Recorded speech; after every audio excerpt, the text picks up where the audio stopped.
What is the best way, you think, for the president and for the White House overall to contribute to this process of tax legislation? I mean, we saw the White House was engaged, but perhaps the president was not talking about the nitty-gritty, the details of health care legislation. Did that hurt or help the effort? And to what extent do you apply that to tax reform? Well, I think the president's more engaged in the tax reform because I think he honestly felt coming through the election that Republicans had a piece that they were ready to bring forward in health care reform.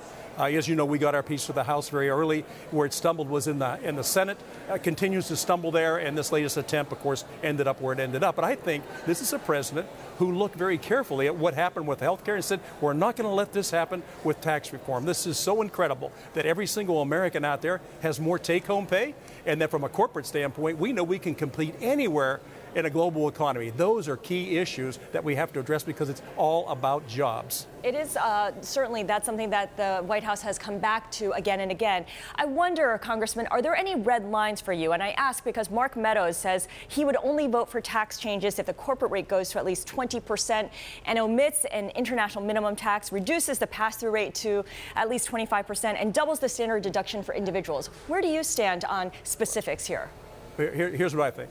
When it comes to the specifics, we're not going to have the specifics till tomorrow, and I think everybody needs to be a little bit cool on this.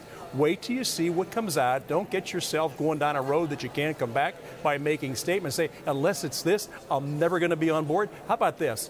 Let's look at something that makes sense to every single American. Let's look at something that raises our level of awareness of where we are in global trade right now, in a global economy, and let's make sure that we're making every single person in America have more take-home pay. I think anybody doing anything preemptive before they actually know what's in the bill, I think is being reckless with that, and they're putting themselves in the corner they may not be able to get out.